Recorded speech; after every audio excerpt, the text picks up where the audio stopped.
Good morning, 5th grade. Today we're going to continue reading in our novel, The Birch Bark House. Before we get started, you have a quick write. It says, how do you think Amachius has changed?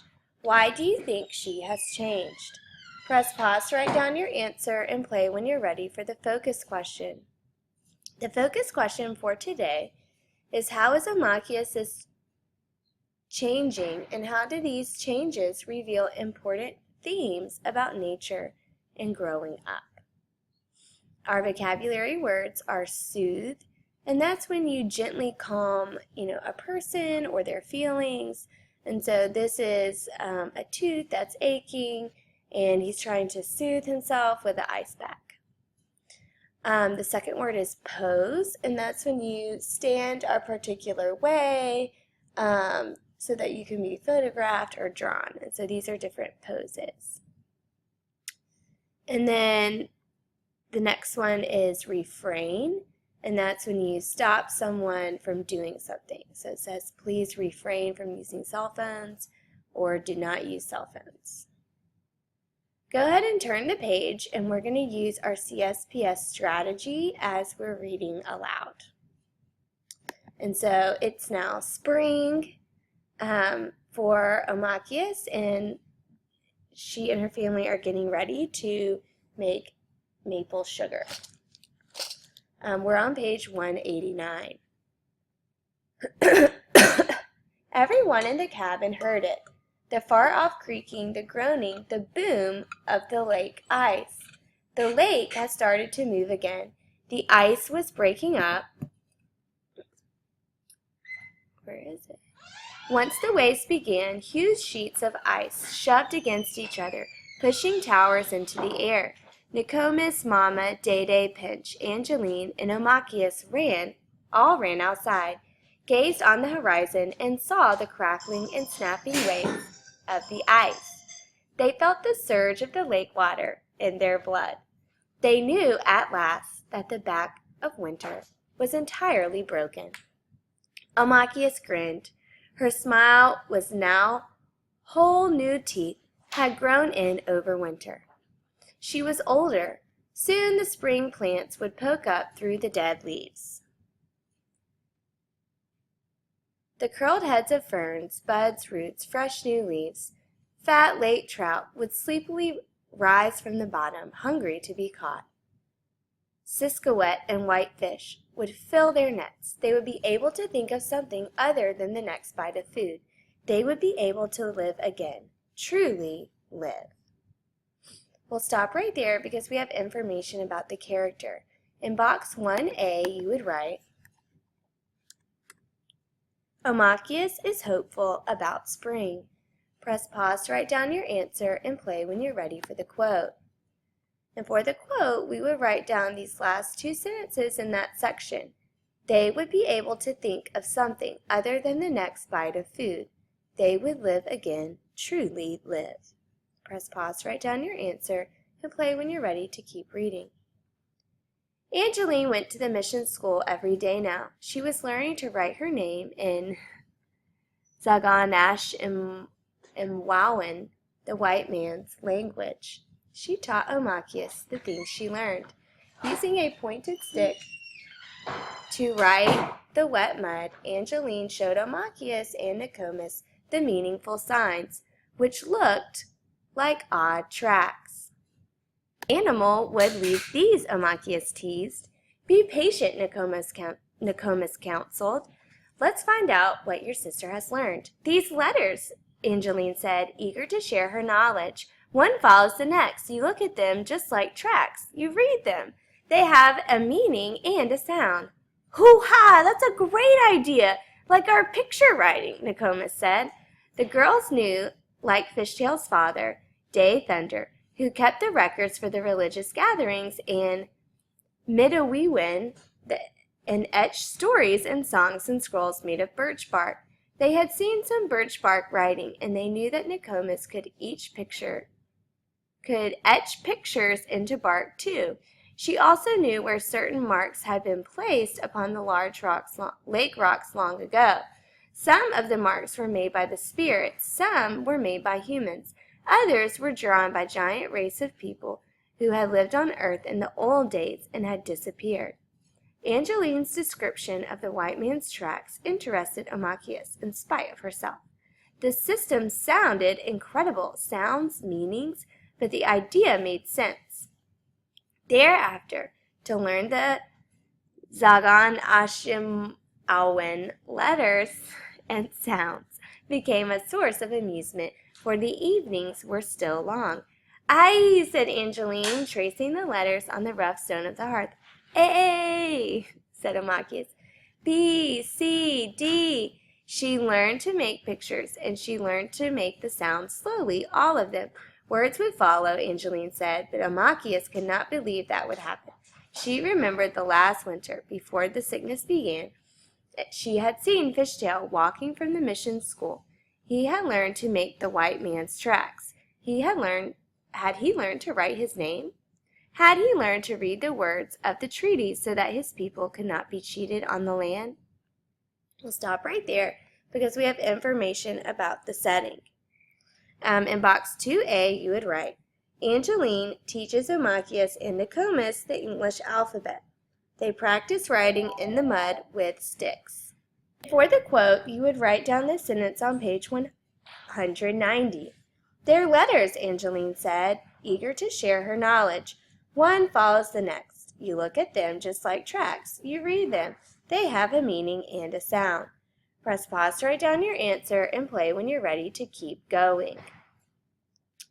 All right, and so on the next 2 pages, they spend some more time together as a family. Fishtail comes over, and they begin to plan for the maple syrup. And so we're at the top of page 194. Fishtail took off his big moose-hide mitts, and Angeline dished up a wooden bowl of soup, eager for him to sit and warm himself. Because he was related as a cross-cousin, and also because he had been the husband of her friend, she was familiar around him and not shy at all. She tried to cheer him up, to bring a smile to his face, by teasing him gently. "Day-Day needs snowshoes all winter, but you," Angeline pointed with her lips to Fishtail, "already have yours on, eh?" Fishtail gave a little smile, but there was still too much sadness in him to laugh. He waggled his feet. They were big, it was true, almost as big as snowshoes, as big as old Tallow's huge long ones. "Aye, they come in handy," Fishtail acknowledged. "If I lose a paddle, I've always got one attached." So they're making fun of his big feet. Let's keep going. He took great gulps of the fish broth, and slowly, feeling better, he warmed to the talk with Day-Day. They were planning this year's sugaring, a time everyone looked forward to with joy and excitement, as much as ricing, maybe even more. All right, let's keep going. For when the maple sap began to run, it meant that warmer days, pleasant sun, all the beauties of spring were close at hand. All right, and in box 3, we want to describe the main activities of spring. And so we would say, Amachius and her family make maple syrup in the spring. Press pause to write down your answer and play when you're ready for the quote. And for the quote, we would write down, they were planning this year's sugaring, a time everyone looked forward to with joy and excitement, as much as ricing, maybe even more. Press pause to write down your answer and play when you're ready to keep reading.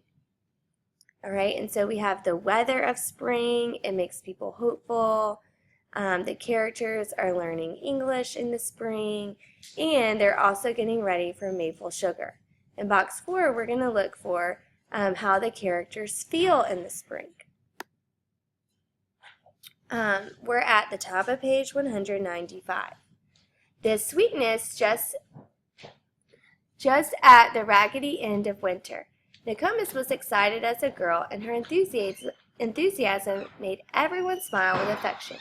But the Creator expects us to be ready. While you talk, you men work.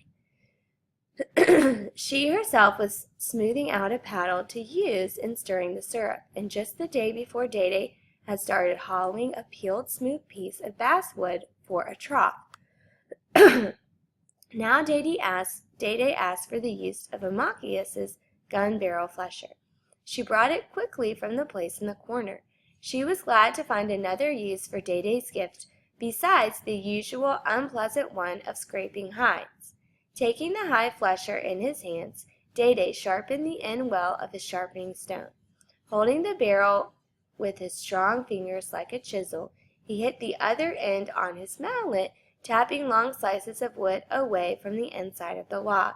Each strip from wood he tapped from the inside. Pinch grabbed and threw into the fire. The trough grew smoother, deeper. Fishtail, meanwhile, smoked peacefully and looked into the leaping flames. "You get to work too," Angeline said, smiling. She tossed him a bit of venison jerky, though, for him to chew on while he finished smoking his Connecticut. The family sugaring place was at the other end of the island. When they traveled from the sugar bush, the family packed as lightly as possible. Once they arrived, they would use the frames set up last year for their big sugaring house. There was a small wigwam where the tools were stored. There usually was a food cache buried last fall, filled with good things that had lain far beneath the snow. But this year Day had already made a trip to the end of the island to raid the cache, to keep from starving. They had already eaten their store during the lean moon. When they arrived, the first thing Mama did was unroll the reed mats for the roof of the shelter, then the blankets, then take out new paddles and a cooking pot. Day dragged the big kettle and the wooden troughs and paddles from the small storage house. Anything that wasn't at the sugaring place, or anything that broke or wore out, could make for themselves. Nokomis and Amachias arranged the food they brought. There were patches of split dried fish, a makukuk of special powdered fish, moose meat, a little Menomin traded for with deer meat, smoked fish, and a bag of dried pumpkin flowers to thicken soups. "Neshki," said Nokomis, happy they had so much. "We have a good feast." Once the soup was in the making, Nokomis left Angeline to stir and called Amachias to come along and help chop taps to open the maples. The two wandered a bit until Nokomis found a good ironwood tree. She took on her sharp hatchet and expertly chopped into the tree at regular angles. She made a series of perfect cuts down the side of the tree and then chopped sideways and split from the tree 10 perfect wedges of the hard ironwood. She did this until she had a huge sack full of wedges, which Amachias lugged back to the camp. For 2 days they prepared, knowing that the sap was just about to start running. There was a feeling, too, that time before the sap began, a quietness that had the going-out taste of winter. All that happened in the snow and cold, the storytelling and the sadness, too, was left behind. Amachias opened herself to the warming wind. Before them, the sweetness of the maple waited, the warmth of the sun. We'll stop right there, and in box 4A we would write, "The characters have more hope in the spring." Press pause to write down your answer and play when you're ready for the quote. And you would write down this last quote on page 197. All that happened in the snow and cold, the storytelling and the sadness too, was left behind. Amachias opened herself to the warming wind. Before them, the sweetness of the maple waited, the warmth of the sun. Press pause to write down your answer and play when you're ready for the paragraph. The paragraph says, what challenge does Amachias face? What does her response reveal about her as a person? And as we're looking back over, Amachias is, she's preparing for spring, but she's also remembering all of the bad things that happened in the winter. And so she is trying to have hope, but it's hard because of the people that she's lost.